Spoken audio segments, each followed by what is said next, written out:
Hello there, welcome back to another class of SFM. हम लोग पढ़ रहे हैं एसएफएम की थ्योरी और आज एक नए चैप्टर की शुरुआत कर रहे हैं हम। चैप्टर बहुत छोटा सा है, बहुत ही क्रिस्प सा है और काफी अच्छे से डिटेल्ड मैनर में हम इसको डिस्कस कर रहे होंगे। चैप्टर का नाम है फाइनेंशियल रिस्क मैनेजमेंट एंड जैसा कि आप समझ पा रहे हैं, obviously we are trying to understand कि रिस्क क्या होता है एंड उसके बाद उस रिस्क को मैनेज कैसे किया जाता है। थ्योरेटिकली इंपॉर्टेंट रीडिंग है एंड ऑब्वियसली इससे काफी क्वेश्चंस बन सकते हैं, तो अच्छे से हम इसको पढ़ेंगे। But it should not take a lot of time क्योंकि छोटी रीडिंग है, कोई बहुत ज्यादा बड़ा ये चैप्टर नहीं है। तो आराम से एक एक करके डिस्कशन करते हैं and let's get this finished fast. चलिए शुरुआत करते हैं। सबसे पहला जो हम टॉपिक स्टार्ट कर रहे हैं वो टॉपिक है with respect to meaning and types of risk. भाई क्या होती है रिस्क, कितने तरह की होती है, ये सब हम जानना चाहते हैं। तो सबसे पहले तो रिस्क क्या होता है ये समझ लेते हैं। रिस्क यूजुअली जब हम रिस्क की बात करते हैं ना, तो दिमाग में यही आता है कि लॉस हो जाएगा भाई। तो लॉस को हम रिस्क के सिनोनिम मानते हैं, जबकि ये सही नहीं है। रिस्क एक्चुअल में होती है variability in the returns that can be different और डिस्पर्स्ड फ्रॉम द मीन। अब जो मैं यह बात बोला हूं ये आपको समझानी है, तो ऐसा समझिए कि अगर मान लो मैं आपको म्यूचुअल फंड में इन्वेस्ट करने को कहूं और कहूं कि भाई म्यूचुअल फंड में इन्वेस्ट करने से 15% का रिटर्न मिलता है, तो 15 तो मिलेगा नहीं, या तो 15 से ऊपर मिलेगा और 15 से नीचे भी मिल सकता है।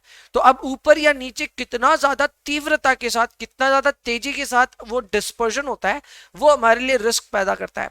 वो इसलिए क्योंकि हम तैयार नहीं रहते। हम जस्ट एक एग्जांपल के तौर पे हम 15% मान के चल रहे हैं, लेकिन म्यूचुअल फंड ने उल्टा हमें लॉस दे दिया, तो ये हमारे लिए घातक हो सकता है। हाँ, बढ़कर के भी रिटर्न आता है, बढ़ने इतना डेंजरस नहीं होता जितना घटना होता है, लेकिन फिर भी जो रिस्क होती है वो वेरिएबिलिटी यानी कि डिस्पर्जन को मेजर करती है। स्टैटिस्टिक्स में रिस्क को मेजर करने के लिए हम लोग जो डिस्पर्जन के मेजर्स यूज करते हैं वो पॉपुलरली वेरिएंस और स्टैंडर्ड डेविएशन होते हैं। एंड यस, उनके भी डेफिनेशन में यही लिखा हुआ है that these measures actually calculate the level of dispersion in a data set, और ये डिस्पर्जन वेरिएबिलिटी ऑफ रिटर्न्स माना जा सकता है फॉर एसेट क्लासेस। तो यहाँ ये लिखा है कि any dispersion that you can quantify, correct, this is known as risk. आगे जाकर के रिस्क और अनसर्टेनिटी में भी डिफरेंस लिखा है, बहुत बेसिक डिफरेंस है। अगर आप एक अनसर्टेन सिचुएशन में भी क्वांटिफिकेशन कर सकते हैं अनसर्टेनिटी का, तो फिर अब हम उसे अनसर्टेनिटी नहीं कह करके रिस्क कहते हैं। ठीक है, when you are able to quantify the variability then it is risk, and when you are not able to quantify the variability or dispersion then it is known as uncertainty। दोनों को वैसे तो काफी interchangeably हम use कर लेते हैं, but सही मायने में इन दोनों में डिफरेंस है, याद रखिएगा। रिस्क को क्वांटिफाई किया जा सकता है, तो आप अपनी एनालिसिस में रिस्क को कैलकुलेट करके अपनी एनालिसिस में कैलकुलेशन में ले सकते हैं। बट अगर हम अनसर्टेनिटी की बात करें तो उसको इनकॉर्पोरेट करने के लिए काफी मशक्कत करनी होगी, क्योंकि उसको आपको क्वांटिफाई करना होगा and then only you will be able to absorb it in your analysis. आगे बढ़ते हैं। Next up are the types of risk. कितने कितने तरह की रिस्क होती है? वेल, बहुत सारी रिस्क यहाँ पे लिस्टेड है। हम स्टार्ट करेंगे with operational risk. Operational risk तो ऑब्वियसली धंधा चलाना है भैया। धंधा चलाने में कई गलतियां होंगी, कई चूक होंगी और कई तरह की वल्नरेबल सिचुएशन में हम अपने बिजनेस को डाल देंगे। ऐसे में बिजनेस हो सकता है कि अपने ऑपरेशन में भी ठीक से काम ना कर पाए, एंड वो सारी रिस्क जो उसके ऑपरेशन को डिस्टर्ब कर सकती है उसे हम कहते हैं ऑपरेशनल रिस्क। इसमें आते हैं जैसे कि इनएडिक्वेट सिस्टम्स हैं, मतलब आपने जो इंटरनल कंट्रोल्स अपने बिजनेस में इस्टेब्लिश कर रखे हैं वो शायद एडिक्वेट नहीं है, जिसकी वजह से फ्रॉड्स हो रहे हैं, एरर्स हो रहे हैं, और ये सारी चीजों से आपको ऑपरेशनल लॉसेस हो रहे हैं। That can happen. मैनेजमेंट का फेल होना, फॉल्टी कंट्रोल होना, फ्रॉड होना, ह्यूमन एरर होना, ये सारी चीजें आपके लिए ऑपरेशनली वल्नरेबल सिचुएशन क्रिएट करती है, इसलिए हम इसको ऑपरेशनल रिस्क का नाम दे रहे हैं। Apart from that, we have financial risk. Financial risk comes from taking financial decisions. This could be majorly about leverage and debt. अगर आप अपने बिजनेस में डेट या फिर लेवरेज लेते हैं और कल को आप वो डेट चुका नहीं पा रहे हैं टाइमली या फिर ऑल टुगेदर, तो उसके वजह से आपके बिजनेस में एक फाइनेंशियल रिस्क हमेशा बनी रहती है। तो रिस्क कोई भी तरह का लोन लेना हमेशा एक रिस्क क्रिएट करता है। This type of risk is known as financial risk. Country risk भी होता है। आप ऐसी कंट्री में इन्वेस्ट करो जिस कंट्री में या तो पॉलिटिकल टर्मोइल है या फिर और कोई टेररिस्ट एक्टिविटी वगैरह कुछ भी हो सकता है, ठीक है। हो सकता है कि उस देश में इन्फ्लेशन बहुत ज्यादा हो।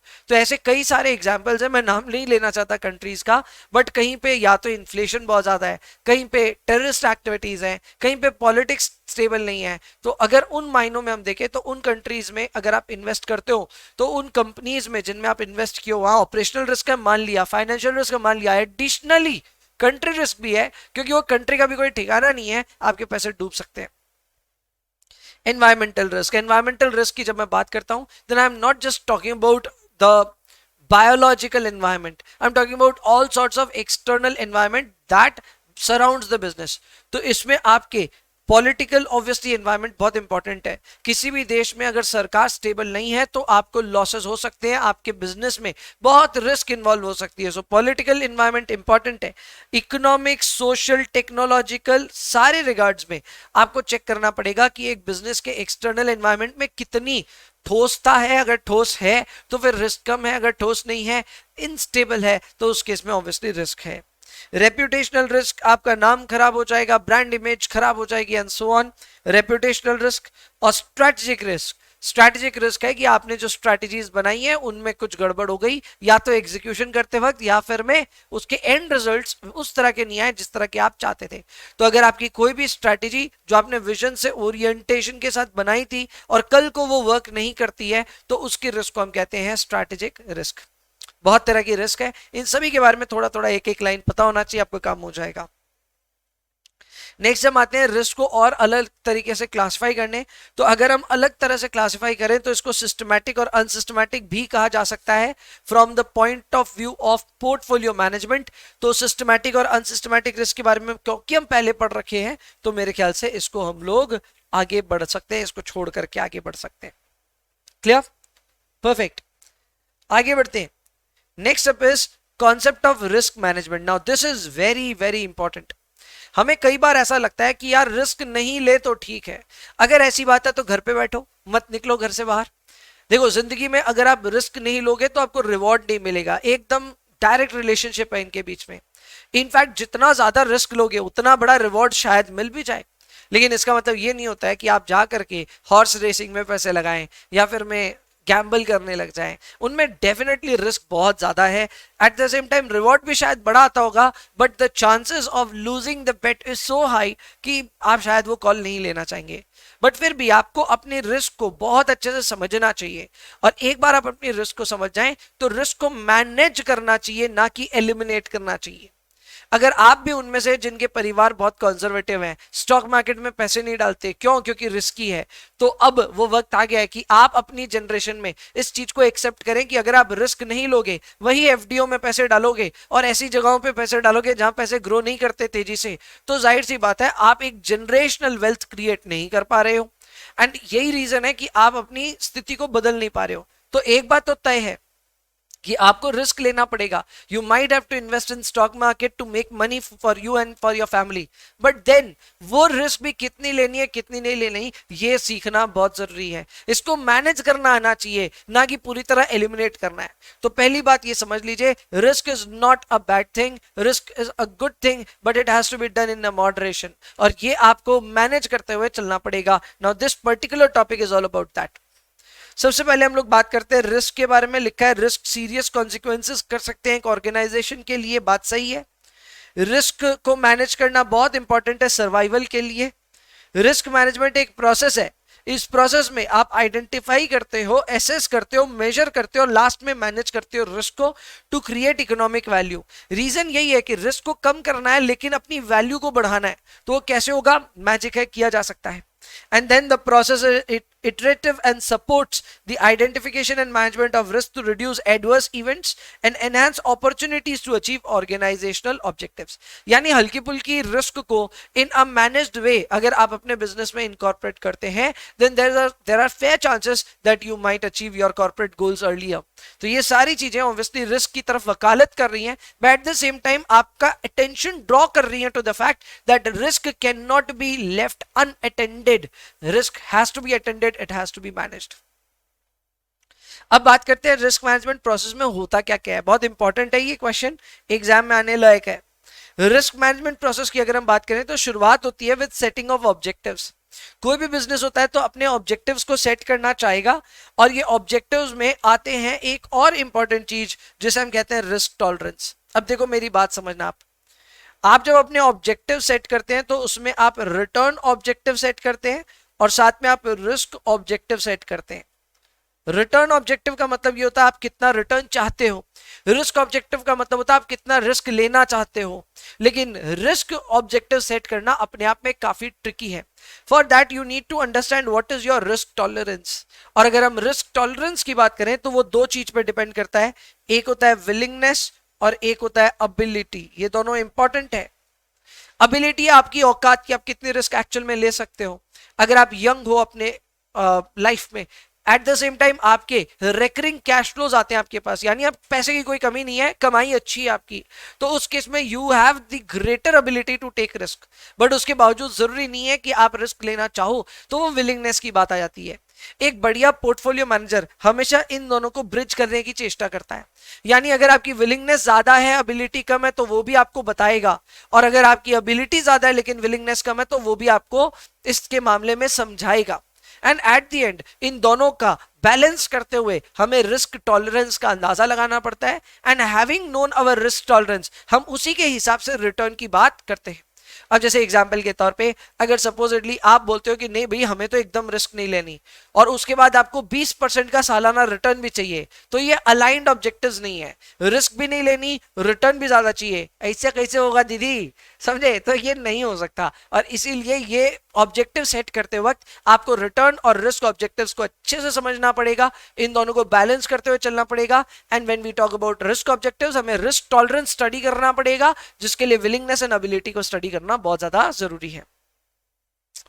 आगे बढ़ते हैं, आइडेंटिफिकेशन ऑफ रिस्क। एक बार आपने अपनी रिस्क टॉलरेंस का अंदाजा लगा लिया, अब जरूरत है इस बात की समझने की कि कितने तरह की रिस्क है जो आपके ऊपर लागू हो रही है। So you need to identify all sorts of risk. हमने लास्ट पढ़ने में पढ़ा भी था कि रिस्क तो कई तरह की हो सकती है, it could be operational, financial, country, environmental and so on. तो हर एक रिस्क को अच्छे से स्टडी करना आपका इंपॉर्टेंट स्टेप है। यहाँ पे थर्ड स्टेप है, हर रिस्क को आपने आइडेंटिफाई कर लिया तो उसके बाद उसे मेजर भी कीजिए। मेजर करने के बाद खुद के लिए प्रायोरिटी सेट कीजिए कि कौन से रिस्क लेना ही पड़ेगा, कौन सी को आप स्किप कर सकते हो। So accordingly you will take your risk exposures. आप अपने लिए डिसाइड करोगे कि कौन कौन सी जगह आपको रिस्क लेनी है, कहां नहीं लेनी, तो वो सारी चीजें इंपॉर्टेंट है। This is third number step.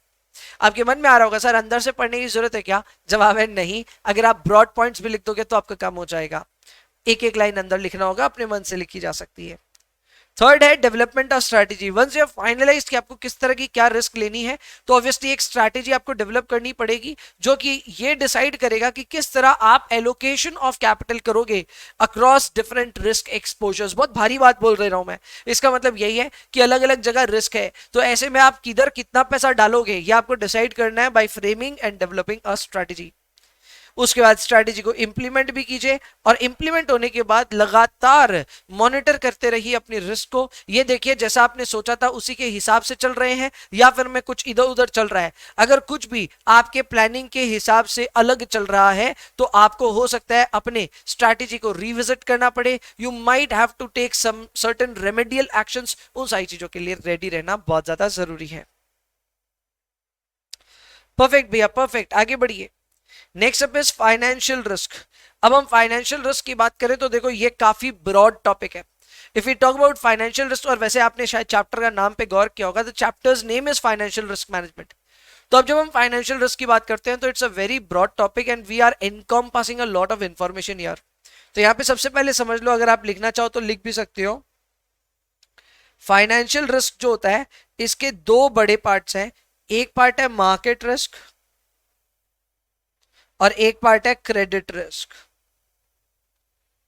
Know what is market risk थोड़ी देर में पढ़ेंगे, लेकिन इतना सा समझा देना चाहता हूं कि ये एक काइंड ऑफ सिस्टमैटिक रिस्क है जहां पे आपका मार्केट में कई सारी चीजों में बदलाव आएगा। कभी इंटरेस्ट रेट चेंज होगा, कभी फॉरेन करेंसी का एक्सचेंज रेट चेंज होगा, कभी कुछ होगा कभी कुछ होगा। तो इकोनॉमिक सिचुएशन से जब भी आप डील कर रहे हो तो उसके वजह से मार्केट रिस्क आपके बिजनेस में आएगी। इसके अलावा क्रेडिट रिस्क भी काफी इंपॉर्टेंट है। एक तो आपने जिनको पैसे दिए हैं वहां पैसे डूब जाएं, वो भी एक क्रेडिट रिस्क है। दूसरा आपकी सॉल्वेंसी खतरे में आ जाए, ये भी एक क्रेडिट रिस्क है। तो इन दोनों चीजों को हमको स्टडी करना पड़ेगा। ये फाइनेंशियल रिस्क है क्या ये समझाती हैं। वैसे ओवरऑल यहाँ पे यही लिखा है कि फाइनेंशियल रिस्क वो रिस्क है जो कि दुनिया के साथ में जब आप फाइनेंशियल ट्रांजैक्शन करते हैं तो आपके साथ ये रिस्क जुड़ जाती है। ऑपरेशनल रिस्क आपके इंटरनल ऑपरेशन से रिलेटेड है, लेकिन financial risk is related with your financial transactions with the outside world. Financial risk में भी यही लिखा है कि ये भी वेरिएबिलिटी है इन योर अर्निंग्स और cash flow. This is because of various things that are happening, जैसे कि कमोडिटी के प्राइसेस ऊपर नीचे जा रहे हैं, सिक्योरिटी प्राइसेस ऊपर नीचे जा रहे हैं, इंटरेस्ट रेट, एक्सचेंज रेट, ये तो है ही। इसके अलावा आप जिन काउंटर पार्टी से डील कर रहे हो उनकी भी रिस्क यहाँ पे कवर हो जाती है। तो ऊपर वाले पॉइंट्स हो गए मार्केट रिस्क, नीचे वाला हो गया क्रेडिट रिस्क। दोनों को डिटेल में पढ़ेंगे। क्लियर?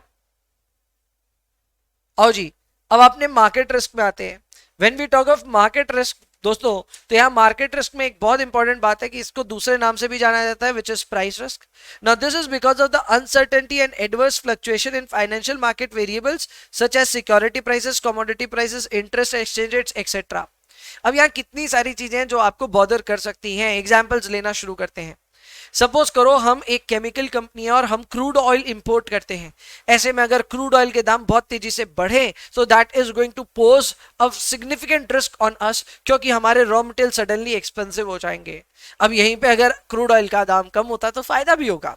तो ऑब्वियसली हमारी डिपेंडेंस है on a commodity price which is crude oil, तो इंपॉर्टेंट है।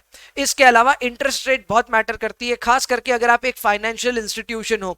अगर आपकी इंटरेस्ट रेट्स बढ़ रही है तो उस केस में आपका बिजनेस थोड़ा डाउन होता है, पर अगर इंटरेस्ट रेट्स घट रही है तो बिजनेस बढ़ता है। तो ये सारी चीजें ऑब्वियसली इंपैक्ट करती है। एक ऐसे कॉर्पोरेशन को जिसको आमतौर पर लोन्स की जरूरत रहती है, उसके लिए भी इंटरेस्ट रेट रिस्क काफी इंपॉर्टेंट है। Apart from that, we have exchange rate risk which are going to impact those who are either importing or exporting. उसमें exchange rate का भी change होना उनके लिए additional risk pose कर सकता है। ये सारी risk जो है ये market में कोई ना कोई variable के बदलाव होने से हो रही है, इसलिए इसको हम नाम देते हैं market risk। मार्केट रिस्क के कई टाइप्स हैं, जिसमें इक्विटी रिस्क है हमारे सामने। Now this is with respect to your stocks, तो स्टॉक्स का दाम ऊपर नीचे जाने से इक्विटी रिस्क होती है। इंटरेस्ट रेट रिस्क होती है, जहां पे इंटरेस्ट रेट के बढ़ने से, कईयों को आपको पता नहीं होगा, इंटरेस्ट रेट के बढ़ने से जो बॉन्ड प्राइसेस होते हैं उनकी वैल्यू कम होती है। सो ऐसे में अगर आपके सिग्निफिकेंट इन्वेस्टमेंट्स हैं कुछ बॉन्ड्स में और इंटरेस्ट रेट गिरना शुरू हो जाए तो उस केस में आपके बॉन्ड प्राइसेस बढ़ते हैं, और अगर इंटरेस्ट रेट बढ़ना शुरू हो जाए तो आपके बॉन्ड प्राइसेस घटते हैं। Obviously this is a risk on your entire investment, तो इसे हम कहते हैं interest rate risk. This is because of the variability of interest rate. Next अब इज इन्फ्लेशन रिस्क। इन्फ्लेशन तो है ही, अगर इन्फ्लेशन बहुत तेज होता है तो उससे इकोनॉमी स्लो डाउन होती है, और इन्फ्लेशन कम होता है तो इकोनॉमी को बूस्ट दिया जा सकता है थ्रू मनी सप्लाई। तो ये सारी चीजें ऑब्वियसली आपके सिक्योरिटी वैल्यूएशन पे इंपैक्ट लाती हैं। High inflation will deplete the value of your securities while low inflation will increase the value of your securities। ये सारी चीजें इंपॉर्टेंट है, ऑब्वियसली मार्केट रिस्क का पार्ट है। कमोडिटी रिस्क मैं बता चुका हूं, अगर आप कमोडिटीज में डील करते हैं या फिर आपके प्राइमरीली रॉ मटेरियल्स जो हैं वो कमोडिटी बेस्ड हैं, तो उस केस में कमोडिटी के प्राइसेस के फ्लक्चुएशन आपको परेशान कर सकते हैं। Currency risk will impact you if you have import और एक्सपोर्ट एक्सपोजर। अब बात ये आती है कि हम एसेस कैसे करें अपनी रिस्क को। तो देखो, रिस्क को एसेस करने के लिए एक बहुत तगड़ी चीज यूज की जा सकती है जिसे हम कहते हैं value at risk. Value at risk होती क्या है, थोड़ा ट्राई करूंगा समझाने का। अगर हम एक नॉर्मल डिस्ट्रीब्यूशन को इमेजिन करते हैं, ठीक है, तो नॉर्मल डिस्ट्रीब्यूशन में मीन पहुंचता है बीच में, और अपना लेफ्ट टेल जो होता है वो होता है एक्सट्रीम लॉसेस का। तो वॉर जो होता है वो वॉर यही बताता है आपको कि ये लेवल कौन सा है और ये परसेंटेज क्या है। तो आप परसेंटेज बताओ, वो लेवल बताता है। जैसे एग्जांपल दे रहा हूं आपको मैं, सपोज करो हमारी मीन वैल्यू है 100 मिलियन, ठीक है, बट 100 मिलियन का प्रॉफिट, ठीक है, बट अगर हम 5% लोवेस्ट रिटर्न्स देखें तो उसका हाईएस्ट वैल्यू भी क्या है, दैट इज -10 मिलियन लॉस, मतलब लॉस है 10 मिलियन का। तो अब यहां होगा क्या, यहां पे हम ये बता सकते हैं कि 5% वॉर का वैल्यू क्या है, 5% वॉर का वैल्यू है -10 मिलियन डॉलर्स। अब इसका मतलब क्या होता है, इसका मतलब ये होता है कि देयर इज 5% प्रोबेबिलिटी कि हमारा लॉस 10 मिलियन या फिर उससे ज्यादा होगा। 10 मिलियन या फिर उससे ज्यादा, क्यों, ये 5% प्रोबेबिलिटी लास्ट टेल में है, ठीक है ना। तो अगर हम 10 मिलियन पे हैं तो भी हमारा रिस्क चालू हो जाता है। इसके बाद और नीचे जाते हैं और डीप जाते हैं, so the losses are either $10 million और इवन मोर। तो what does VaR measure? VaR measures the minimum amount of loss that you would incur given the probability of default और प्रोबेबिलिटी ऑफ लॉस मेकिंग। तो यही चीज अपने को war major करके बताता है। फॉर ऑब्वियस रीजंस किसी भी रिस्क में आप वॉर कैलकुलेट कर सकते हैं। वॉर की लिमिटेशंस भी हैं। वॉर की लिमिटेशन ये है कि ये पोर्टफोलियो कंपोजिशन को अनचेंज मानता है और हिस्टोरिकल कोरिलेशनशिप को भी स्टेबल मानता है। Now this could be a significant problem. हम जब हिस्टोरिकल एनालिसिस करते हैं और हिस्टोरिकल डेटा को कांस्टेंट मान करके फ्यूचर पे प्रेडिक्ट करने की चेष्टा करते हैं, then there could be a disconnect between historical occurrences of events and future events. अब ये प्रॉब्लम तो हमेशा ही रहेगी। तो ये वॉर के साथ में भी है। वॉर में हम डेटा ड्रिवन काम करते हैं, हो सकता है फ्यूचर का डेटा पास्ट के डेटा से मैच ना खाए। क्लियर? तो वॉर एक चीज है। दूसरा यहां पे ये बोला है कि आप डाइवर्सिफिकेशन को यूज कर सकते हैं अपनी मार्केट रिस्क को थोड़ा कम करने के लिए। Obviously that we can do. कैसे होता है? बहुत सिंपल है। आप अपनी मार्केट रिस्क को कम करने के लिए डाइवर्सिफाई करो, अपने पैसे अलग अलग एसेट्स में डालो।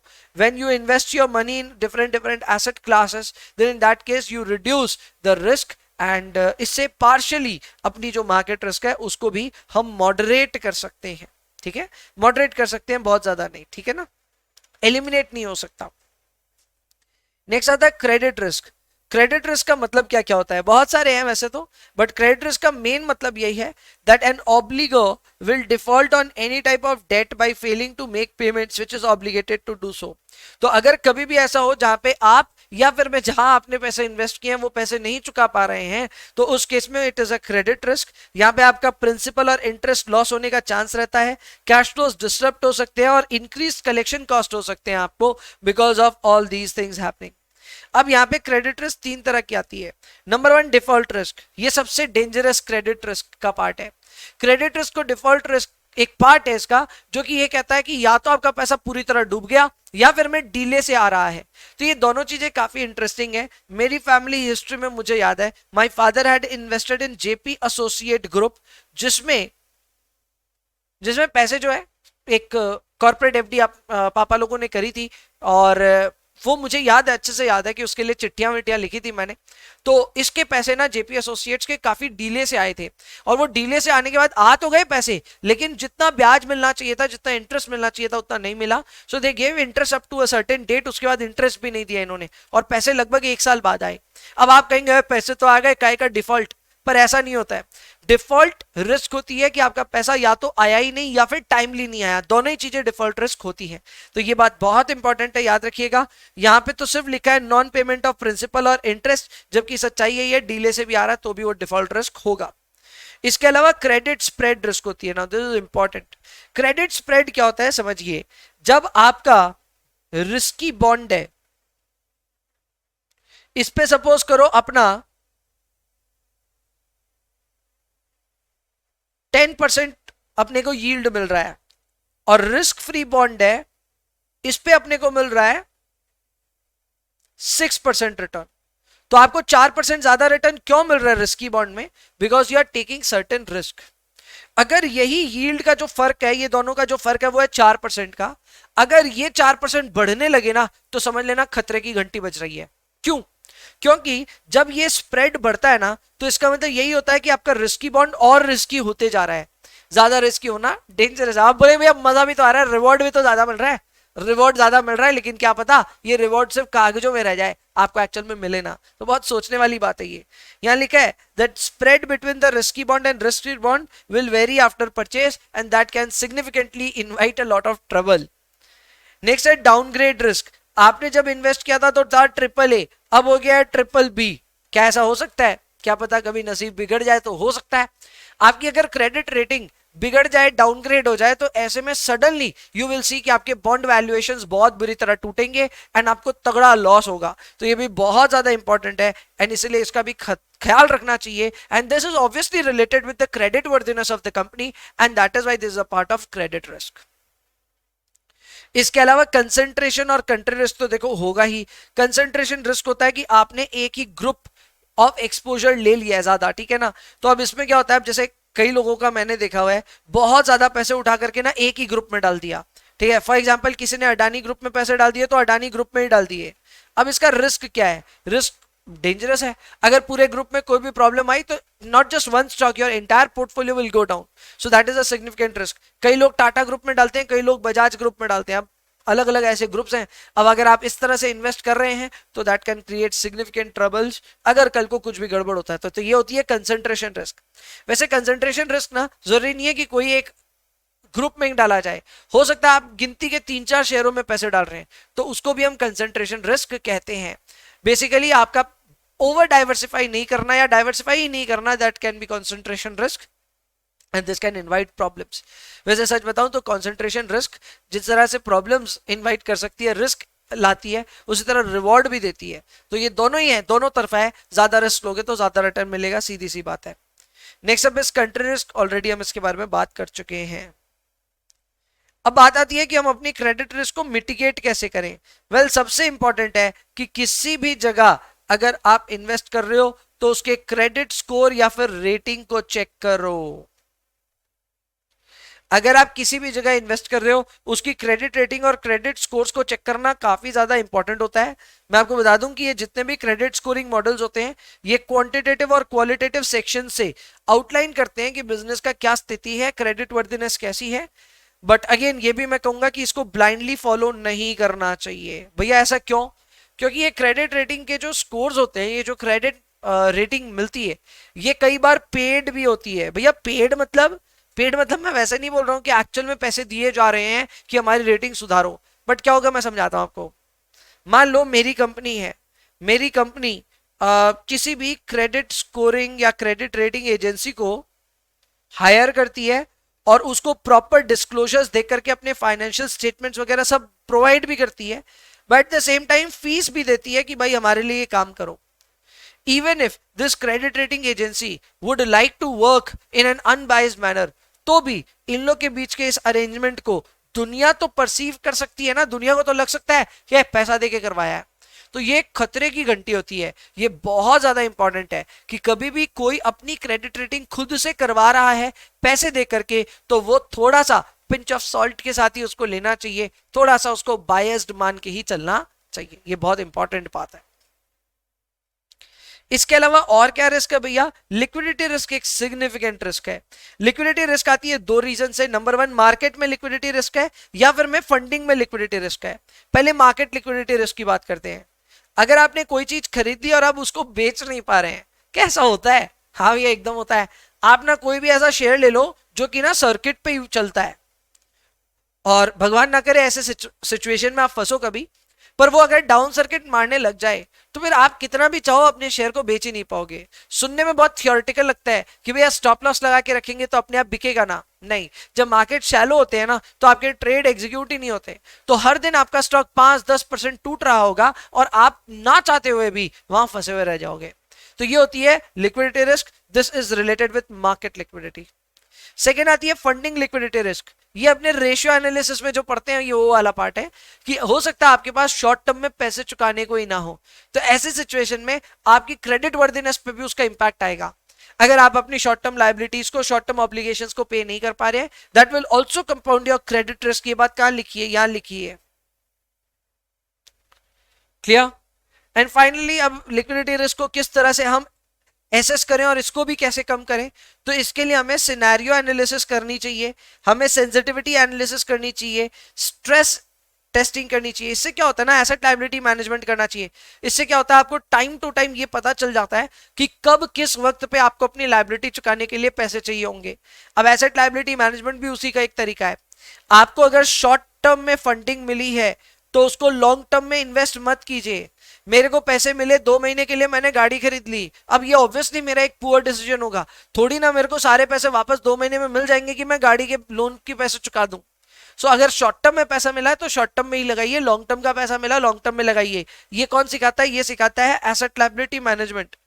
इसके अलावा स्ट्रेस टेस्टिंग कीजिए कि अंडर वेरी ग्रेव सिनेरियोज आप क्या बच पाओगे, आप निकल पाओगे उस सिचुएशन से, वो होती है stress testing. And scenario analysis भी वही होती है जहां पे आप वर्स्ट आउटकम्स बना करके अपनी परफॉर्मेंस को चेक करते हैं, अपने सिचुएशन को चेक करते हैं और देखते हैं कि क्या आपके क्रेडिट रिस्क, लिक्विडिटी रिस्क आप झेल पा रहे हो या नहीं। क्लियर?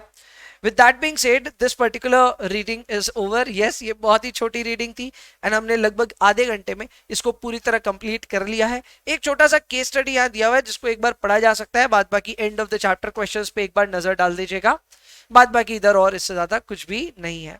चलो, that is it for this particular reading. I will see you in the next one. Bye bye, take care, enjoy yourselves please.